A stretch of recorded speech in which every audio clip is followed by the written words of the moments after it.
pada waktu saya di surga, saya tanya, Tuhan, kapan engkau datang? Tuhan bicara sama saya, engkau tidak tahu waktunya dan masanya. Yang perlu engkau tahu, aku menyertai umatku sampai sudah zaman. Oh, berikan tepuk tangan yang meriah buat Tuhan. Jadi kedatangan Tuhan tidak ada yang tahu, Pak Gilbert. Dan kalau orang bilang, oh tahun depan itu udah pasti nggak mungkin. Pak Gilbert, saya masih ngelihat tahun 2050 ya, Gilbert. Lihat apa?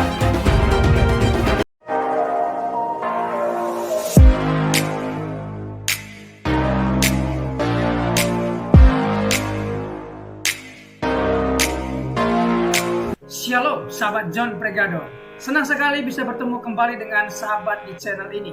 Terima kasih sahabat sudah mendukung channel ini sampai hari ini. Saya berdoa kepada Tuhan, kiranya Tuhanlah yang membalas dan memberkati kita semua. Pada kesempatan kali ini kita akan dilayani oleh seseorang yang tentu pasti akan memberkati kita. Oleh sebab itu, mari kita dengarkan baik-baik pesan yang akan dibagikan. Bila perlu kita catat dan kita bagikan kepada orang-orang yang kita kasihi, sehingga mereka juga mendapat berkat seperti kita. Baiklah, langsung saja kita dengarkan pesan penting yang akan memberkati kita semua oleh seorang yang dipakai Tuhan luar biasa. Namun sebelumnya, mari kita berdoa. Tuhan, terima kasih buat kesempatan kali ini kami akan mendengarkan sesuatu pesan yang sangat penting yang tentu pasti akan memberkati kami. Berkatilah hambamu ini, anakmu ini, sehingga boleh menyampaikan isi hatimu dengan baik, dan berkati pendengar setia John Pregador. Terima kasih Tuhan, kami siap mendengarkan pesan penting ini. Demi nama Yesus. Amin. Jadi gini Pak Gilbert, ini ada permulaan meterai ketiga itu tahun 2032 Pak Gilbert. Meterai ketiga.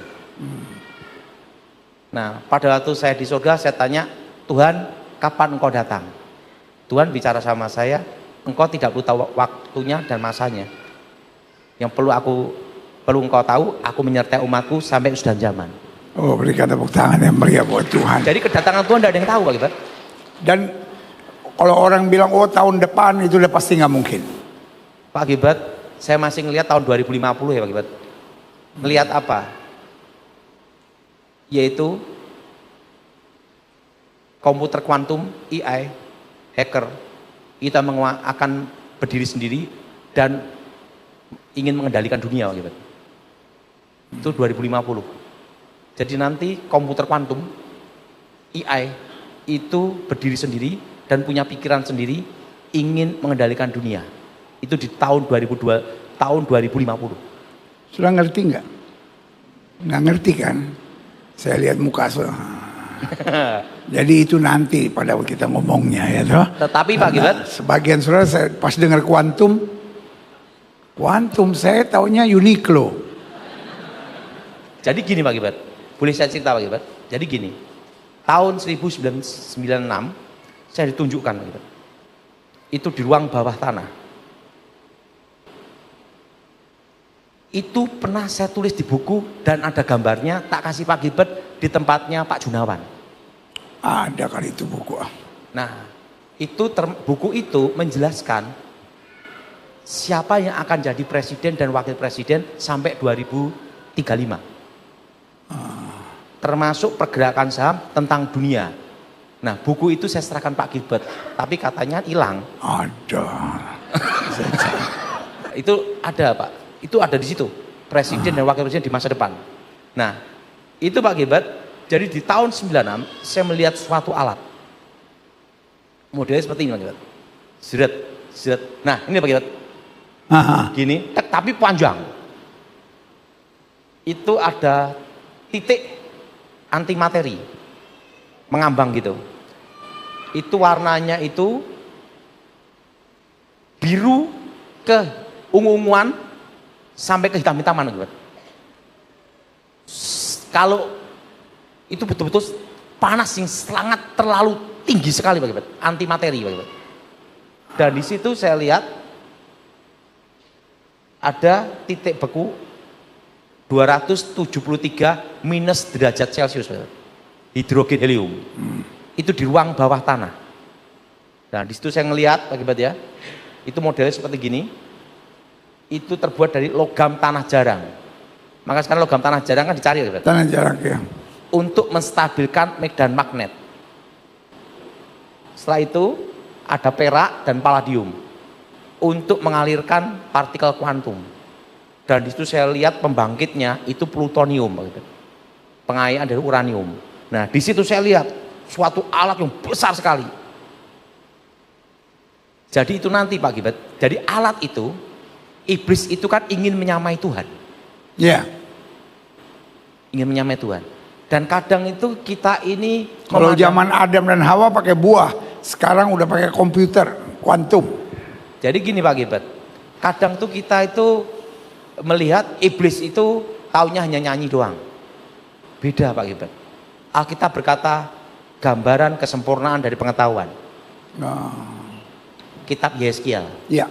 Pengetahuan itu bicara apa? Fisika, matematika, arkeologi, sejarah, pengetahuan, Gambar bentuk kesempurnaannya. kepengetahuan. Bedanya kalau Tuhan sumber pengetahuan, beda lagi Pak Ibat. Ya. Lebih tinggi lagi. Nah, segala-galanya. Nah, jadi itu nanti Pak Ibat ya, itu yang mengendalikan 4 negara. Rusia, Amerika, Israel, dan keempat China Pak Ibat. Untuk menghancurkan suatu negara nanti Pak Ibat ya. Jadi alatnya itu adalah super multiple posisi. Misalnya saya video call sama Pak Gibet, Zoom meeting, kan bisa dilihat ribuan orang. Artinya saya ada di mana-mana, betul? Ya. Itu masih posisi. Ini lebih dari itu Pak Gibet, super multiple posisi sampai planet Pak Gibet. Dan super multiple keterkaitan. Saya sama Pak Gibet ada HP, saya hapus pesan sementara. Bisa nggak Pak Gibet? Bisa. Itu keterkaitan. Itu antar planet. Itu nanti alat itu Pak Gibet. Misalnya drone dikirim untuk nyerang saya gitu. Komputer itu bisa menghack senjata makan Tuhan. Itu akan diaktifkan di tahun 2032. Untuk menghancurkan ekonomi satu negara, dihancurkan, dihack dulu perbankannya Pak Gibet. Karena di masa depan saya ngelihat itu tahun 96 para hacker seluruh dunia dipanggil di Amerika. Mereka disuruh menyerang suatu sistem.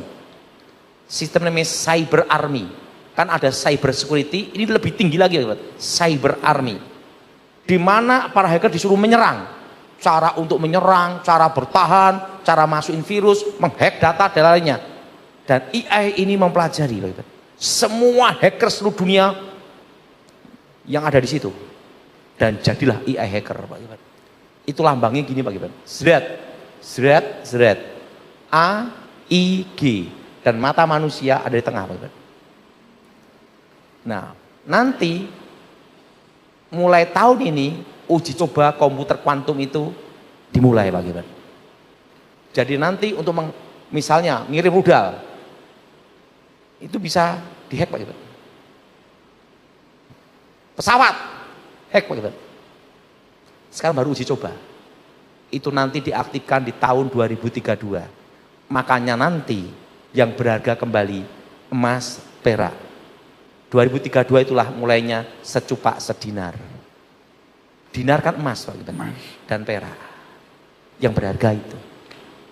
Nah nanti seluruh dunia akan digiring masuk satu sistem digital.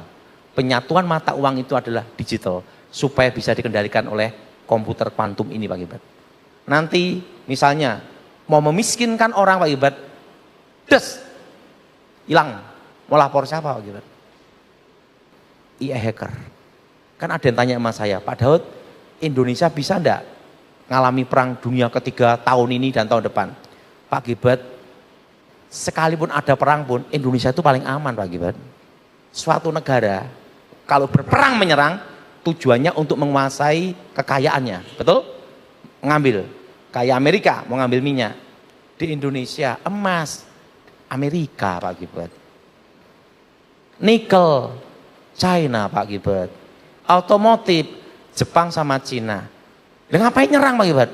Teko rugi Pak Gilbert. Hidup Indonesia. Jadi aman aja Indonesia. Nah, justru dalam kondisi seperti ini global, Indonesia ini yang bisa bertahan Pak Gilbert. Di Indonesia ini Pak Gilbert, asal tidak malas saja hidup. Amin. Sayur, buah-buahan hidup Pak Gilbert. Asal tidak malas. Gimana Pak Gilbert? Saya pikir-pikir ini hal yang baik untuk kita ngerti. Karena yang penting kita tahu Alkitab itu benar. Karena Alkitab kan bilang akan datang masa yang sukar.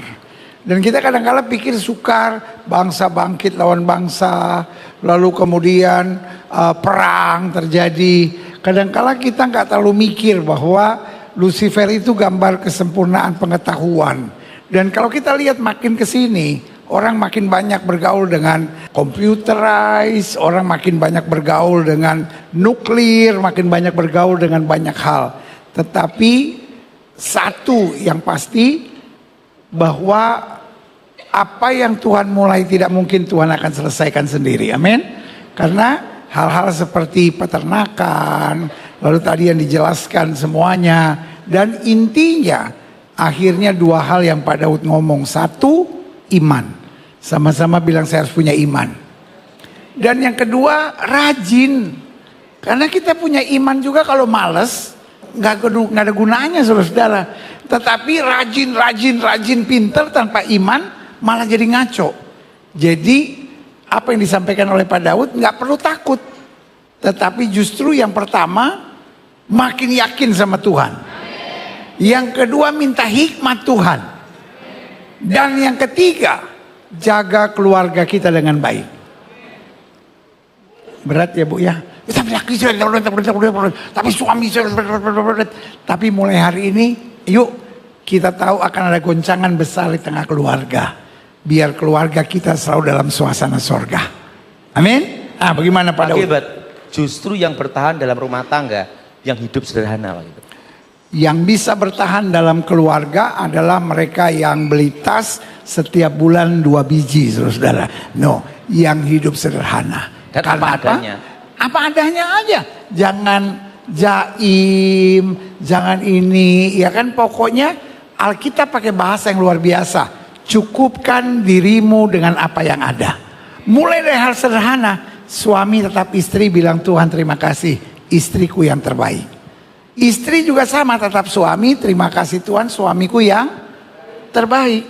Jangan suka banding-bandingkan. Yang Pak Daud ngomong bahwa di tengah dunia ini sekarang banyak persaingan. Tetapi yang paling berbahagia, yang rumah tangganya paling kuat, mereka yang mensyukuri apa saja yang Tuhan berikan. Sama-sama bilang saya harus bersyukur. Pak Gilbert kan tahu sendiri, saya kan tidak pernah berubah. Sampai celana pun juga tidak berubah Pak Gilbert. Itu ditambal. Iya, 10.000 Pak Gilbert. Udah 20 tahun Pak Gilbert. Dari Pak Daud kita belajar, cukupkan diri dengan apa yang ada. Pasti ada berkat Tuhan yang luar biasa. Kita berikan tepuk tangan yang meriah Pak Daud. Terima kasih banyak untuk masukan yang luar biasa. Kita berikan tepuk tangan yang meriah. Terima kasih sahabat sudah mengikuti dan menyaksikan tayangan kami hari ini. Saya yakin dan percaya kita pasti diberkati melalui tayangan hari ini. Sahabat, bila diberkati dengan tayangan kami, marilah kita dengan murah hati share video ini kepada teman-teman kita yang lain, agar mereka juga tidak kehilangan informasi dan mereka juga diberkati. Diberkati untuk memberkati. Sahabat John Pregador, banyak sekali pelajaran yang kita bisa ambil dari sesi hari ini. Catatlah baik-baik poin-poin yang telah disampaikan, simpan dalam hati dan diaplikasikan dalam kehidupan sehari-hari. Saya yakin dan percaya itu bisa menjadi pelajaran dan rema buat kita, sekaligus membuat kita bijaksana dan bertanggung jawab dalam menjalani kehidupan ini. Sahabat John Pregador, apapun yang terjadi dalam kehidupan ini, tetaplah percaya kepada Tuhan, bersandar kepada Tuhan, pegang firman Tuhan.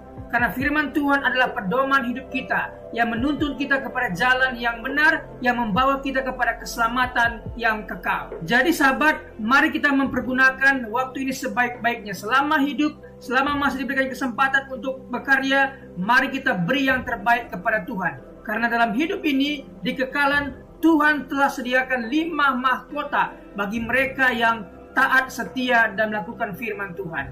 5 mahkota telah Tuhan sediakan. Apa saja itu? Pertama, mahkota abadi. Diberikan untuk melatih pengendalian diri dan berjuang untuk menjadi yang terbaik yang Anda bisa untuk Tuhan. 1 Korintus 9 ayat 25. Tiap-tiap orang yang turut mengambil bagian dalam pertandingan menguasai dirinya dalam segala hal. Mereka berbuat demikian untuk memperoleh sesuatu mahkota yang fana, tetapi kita untuk memperoleh suatu mahkota yang abadi. 2. Mahkota kemegahan diberikan untuk memenangkan orang lain bagi Kristus. 1 Tesalonika 2 ayat 19. Sebab siapakah pengharapan kami atau sukacita kami atau mahkota kemegahan kami di hadapan Yesus Tuhan kita pada waktu kedatangannya, kalau bukan kamu. Mahkota kemegahan memenangkan jiwa.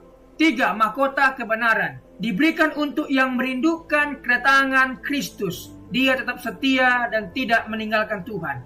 2 Timotius 4 ayat 8. Sekarang telah tersedia bagiku mahkota kebenaran yang akan dikaruniakan kepadaku oleh Tuhan, Hakim yang adil pada harinya. Tetapi bukan hanya kepadaku, melainkan juga kepada semua orang yang merindukan kedatangannya. Bila kita setia, taat, dan tidak murtad, dan merindukan kedatangannya, maka pasti kita akan mendapatkan mahkota kebenaran. 4. Mahkota kehidupan diberikan untuk bertahan dalam pencobaan. Yakobus 1 ayat 12. Berbahagialah orang yang bertahan dalam pencobaan. Sebab apabila ia sudah tahan uji, ia akan menerima mahkota kehidupan yang dijanjikan Allah kepada barang siapa yang mengasihi Dia. Ketika kita dalam pencobaan, kita tetap setia kepada Tuhan. Ketika kita dianiaya, kita tetap mempertahankan iman kita. Maka orang seperti inilah yang akan mendapat mahkota kehidupan. Wahyu 2 ayat 10. Jangan takut terhadap apa yang harus engkau derita. Sesungguhnya iblis akan dilemparkan beberapa orang dari antaramu ke dalam penjara supaya kamu dicobai, dan kamu akan beroleh kesusahan selama 10 hari. Hendaklah engkau setia sampai mati, dan aku akan mengaruniakan kepadamu mahkota kehidupan. 5. Mahkota kemuliaan diberikan untuk rajin dan setia mengembalakan kambing domba gereja atau jemaatnya Tuhan. 1 Petrus 5 ayat 4. Maka kamu apabila gembala agung datang, kamu akan menerima mahkota kemuliaan yang tidak dapat layu. Untuk mendapatkan mahkota, kita harus mengikuti peraturan pertandingan dan mencapai garis akhir serta tetap memelihara iman kepada Tuhan Yesus. 2 Timotius 2 ayat 5. Seorang olahragawan hanya dapat memperoleh mahkota sebagai juara apabila ia bertanding menurut peraturan-peraturan olahraga. 2 Timotius 4 ayat 7. Aku telah mengakhiri pertandingan yang baik. Aku telah mencapai garis akhir dan aku telah memelihara iman. Wahyu 3:11. Aku datang segera. Peganglah apa yang ada padamu supaya tidak seorang pun mengambil mahkotamu. Sahabat John Pregador, ada berita yang indah buat kita bahwa ketika kita percaya sungguh-sungguh kepada Tuhan Yesus, tersedia 5 mahkota yang Tuhan sediakan untuk kita, yang mana yang layak kita terima. Selama hidup, kerjakan bagianmu, layani Tuhan, beritakan firman, dan menangkan jiwa. Maka engkau akan pasti mendapatkan salah satu mahkota ini. Sahabat, apabila engkau dalam kesusahan, ingatlah firman ini. Marilah kepadaku semua yang letih lesu dan berbeban berat, aku akan memberikan kelegaan kepadamu. Pikulah kuk yang kupasang dan belajarlah kepadaku, karena aku lemah lembut dan rendah hati, dan jiwamu akan mendapatkan ketenangan. Diberkati orang yang mengandalkan Tuhan, yang menaruh harapannya kepada Tuhan. Ia akan seperti pohon yang ditanam di tepi air, yang merambat akar-akarnya ke tepi batang air, dan yang tidak mengalami datangnya panas terik, yang daunnya tetap hijau, yang tidak khawatir dalam tahun kering, dan yang tidak berhenti menghasilkan buah. Janganlah takut, sebab aku menyertai engkau. Janganlah bimbang, sebab aku ini Allahmu. Aku akan meneguhkan, bahkan akan menolong engkau. Aku akan memegang engkau dengan tangan kananku yang membawa kemenangan. Sebab aku ini mengetahui rancangan-rancangan apa yang ada padaku mengenai kamu. Demikianlah firman Tuhan, yaitu rancangan damai sejahtera dan bukan rancangan kecelakaan, untuk memberikan kepadamu hari depan yang penuh harapan. Tuhan memberkati engkau dan melindungi engkau. Tuhan menyinari engkau dengan wajahnya dan memberikan engkau kasih karunia. Tuhan menghadapkan wajahnya kepadamu dan memberikan engkau damai sejahtera. Tetaplah berpegang pada janji Tuhan. Diberkati sahabat John Pregado dimanapun berada. Pekerjaan apapun yang sedang dikerjakan, Tuhan buat berhasil. Darah Yesus bukan dalam berkat, keberuntungan, keberhasilan, masa depan yang penuh harapan diberikan Tuhan kepada setiap pendengar setia John Pregador. Terima kasih, Tuhan Yesus memberkati. Mari kita berdoa. Tuhan Yesus, terima kasih buat hari ini. Kami percaya setiap hari adalah hari yang baik Engkau berikan kepada kami. Dan hari ini pun kami merasakan kebaikan Tuhan dan tidak ada alasan kami untuk tidak mengucap syukur. Terima kasih sepanjang hari yang Tuhan berkati. Terima kasih renungan kabar baik yang sudah kami dengar hari ini. Diberkatilah kiranya semua pendengar setia John Pregador. Dibukakan jalan berkat, jalan keberuntungan, keberhasilan mereka. Pekerjaan mereka berhasil dan beruntung. Keluarga mereka diberkati oleh Tuhan. Terima kasih Tuhan Yesus. Pertemukan kami di hari-hari berikutnya dengan keadaan sehat dan baik, diberkati oleh Tuhan Yesus. Terima kasih buat pembicara narasumber hari ini. Diberkati pekerjaan, usaha, bisnis apapun yang mereka kerjakan. Tuhan buat berhasil dan beruntung. Terima kasih Tuhan Yesus. Demi nama Tuhan Yesus kami berdoa dan mengucap syukur. Haleluya. Amin.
Christmas song. When I was just a boy, Christmas brought so much joy. Couldn't wait for the presents and laughter.